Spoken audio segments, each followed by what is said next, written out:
Flávio Rebouças, sou itacareense, graduado em Comunicação Social e atuo no audiovisual com a fotografia documental e o vídeo. Na verdade, fazer o curso de Comunicação Social para mim foi o início de uma autodescoberta, assim, que eu continuo através da fotografia, através do vídeo. E aí, durante o curso, despertei interesse, né, em conhecer mais sobre alguns movimentos sociais, comunidades tradicionais, algumas lutas que existem que são invisibilizadas, né, como as comunidades quilombolas, comunidades de terreiros, comunidades indígenas, a periferia, que às vezes são subjugadas. Então, eu acredito que a comunicação, principalmente o audiovisual, a partir da fotografia, do vídeo, pode ser uma importante ferramenta aí de empoderamento, né, no combate a esse tipo de opressão, que às vezes é do Estado, às vezes até do seu vizinho, né? Então as pessoas precisam se informar e precisam dar outro olhar para essas questões. Dentro do curso, eu sempre tive esse desejo de retornar, né? Tudo que eu estava conseguindo consumir. E eu continuo com esse desejo. Então, dentro do curso, eu estava terceiro ou quarto semestre, juntei com alguns colegas e tive essa ideia de realizar oficinas de audiovisual para jovens da periferia do bairro Vilela, que eu já morei lá e eu conheço a realidade. É o maior bairro da cidade. É um bairro altamente violentado, né? De diversas formas, muito oprimido. Então, vamos fazer essa oficina lá. Não é para levar a luz, nem para salvar ninguém, mas dar essa oportunidade da pessoa conhecer o audiovisual. Como eu pude conhecer e me interessei em fazer uma graduação, senão eu seria, como a maioria dos meus amigos, guia, não desmerecendo, mas hoje eu me sinto muito mais feliz com o que eu faço. E foi uma descoberta muito grande, que a gente queria ensinar o audiovisual, só que quando você chega para trazer, assim, aí não teve alguns conflitos, né, que é essa relação com os jovens, que eles não queriam, sabe, que fosse uma coisa vertical, e a gente conseguiu entender no decorrer do processo que isso é uma coisa muito mais compartilhada, uma coisa muito mais dividida.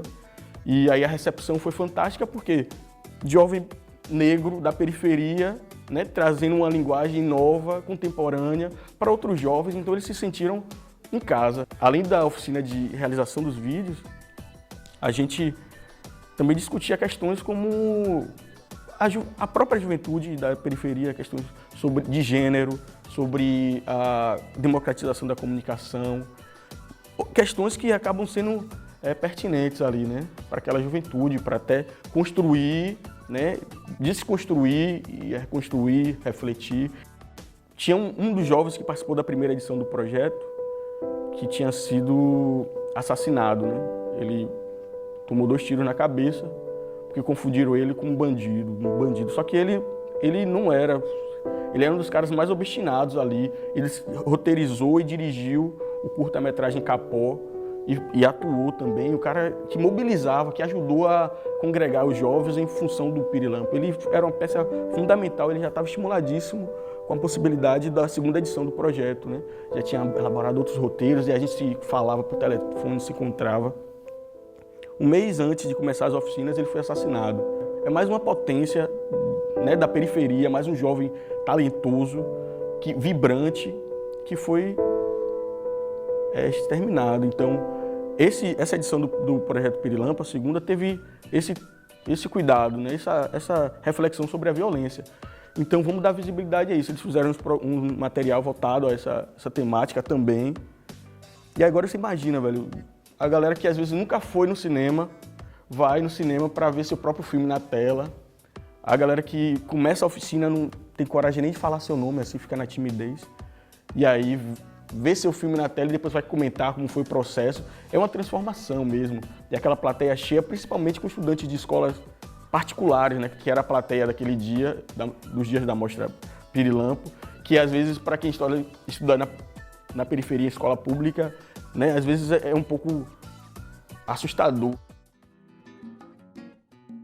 Esse projeto foi meu TCC, né, o trabalho de conclusão de curso. Eu tive várias ideias, eu acho que uma semana antes de entregar o pré-projeto, eu resolvi fazer isso por detrás, porque para mim sempre foi uma incógnita, assim, né?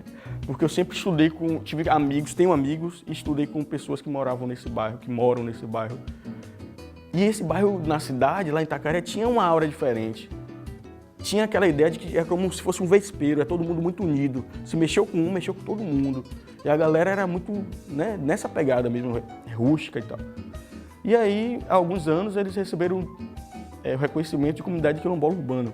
Aí o que é uma comunidade quilombola, né? Por que aquele bairro é quilombola? Eu conheço desde a minha infância. Daí, na verdade, esse projeto, essa incursão fotográfica, é para refletir sobre isso. O que é essa ancestralidade que aquela galera carrega, que eu convivo, mas não sabia distinguir. Então, as pessoas aí, a maioria já tem alguma relação ou não, mas aí eu chego como um pesquisador, um fotógrafo pesquisador. E aí tem uma rejeição e tem uma aprovação. Que eu sou parecido, conhece desde a infância, então é diferente de outros pesquisadores que estiveram lá antes de mim. E aí, mas isso aí foi diluindo aos poucos, hoje eu tenho uma relação muito forte com a comunidade, né? Serviu para eu entender isso. Eu acabei até conhecendo as outras 13 comunidades quilombolas de Itacaré que eu não conhecia. Eu vivo em Itacaré desde sempre, entendeu? E acaba também criando um acervo documental sobre o cotidiano dessa comunidade, que essa é importante, né?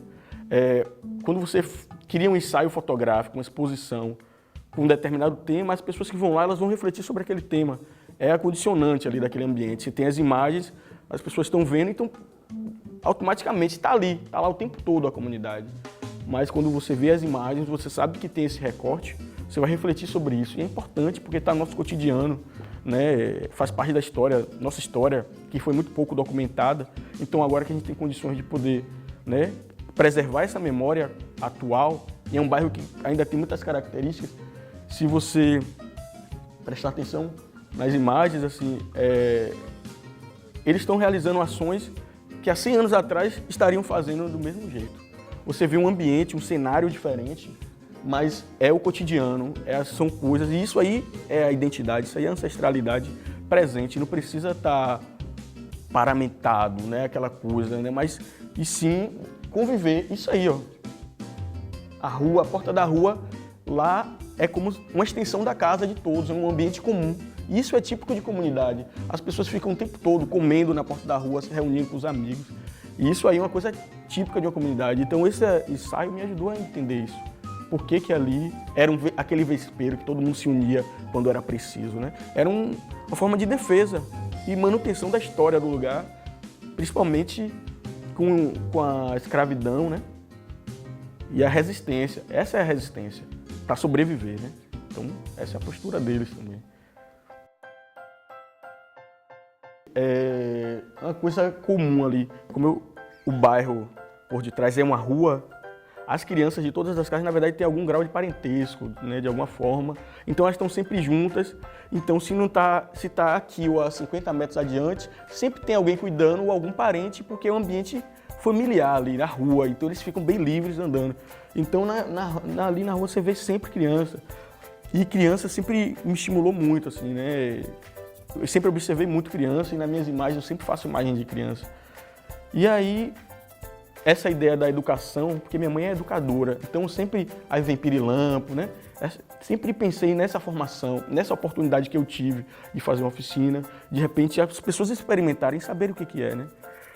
E aí, essa relação com as crianças, a gente pensou, na verdade foi a Andresa até que teve a ideia de realizar essa oficina para circular a exposição Porto de Trás, e dar essa contrapartida de oficinas.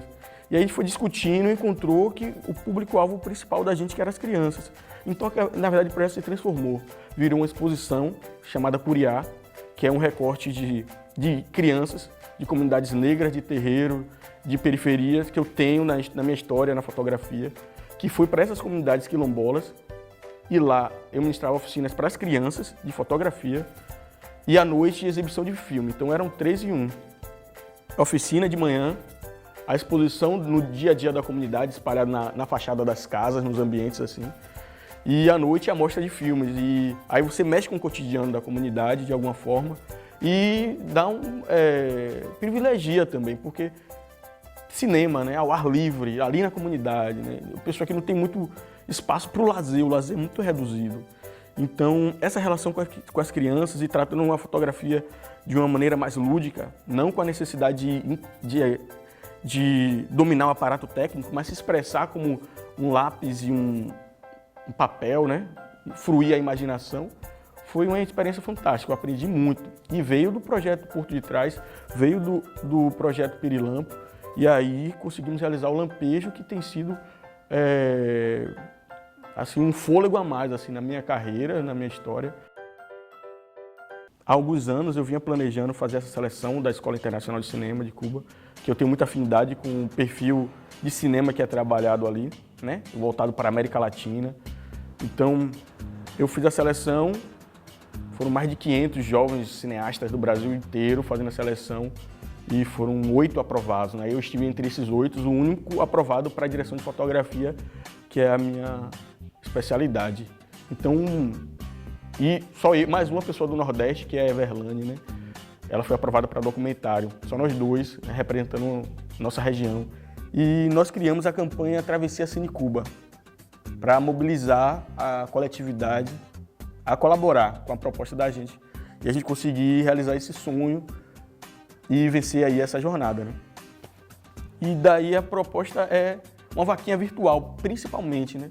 Onde pessoa de qualquer lugar do mundo pode dar uma colaboração através de boleto bancário ou cartão de crédito, através do site www.vaquinha.com.br. Aí tem um perfil Travessia Cine Cuba Flávio Rebouças, Travessia Cine Cuba Everlane Moraes. Aí você pode doar tanto para um quanto para outro. A campanha é conjunta, mas a arrecadação é individual. Quando eu encontrei a fotografia no segundo semestre, eu vi, parece clichê, mas é aquela coisa da luz no fim do túnel. Eu me agarrei a ela e ela me fez permanecer, não desistir e voltar para trabalhar de dia em Itacaré e continuar lutando, sabe? Me encontrando, me conhecendo, me transformando, me contaminando com as coisas do mundo e me transformando cada vez mais humano, porque eu acho que é importante isso. A gente ter a humildade de lidar com outros seres humanos. Não importa se é uma detenta, não importa se é uma senhora numa comunidade quilombola ou se é a ministra da Cultura ou se é o presidente da Fundação Palmares, enfim, o governador. Então, na verdade, são humanos. Eu acredito que a gente tem que investir mais nesse sentimento. E a fotografia me ajuda a expressar, dar minha opinião sobre o mundo, né? O que eu sinto sobre as coisas estão expressas na fotografia que eu faço, sem sombra de dúvida. E eu sempre fui muito tímido, muito retraído. E a fotografia, ela fortalece a minha autoestima, me ajuda a me expressar, inclusive num momento como esse aqui agora, que eu jamais imaginava na minha vida, assim, estar na frente de uma câmera, falando sobre mim, sobre as minhas escolhas. Então a fotografia, ela é essencial para mim, eu não consigo me ver em outro lugar senão expressando através de imagens, seja imagens estáticas ou em vídeo, imagens em movimento, o que eu sinto sobre as coisas do mundo.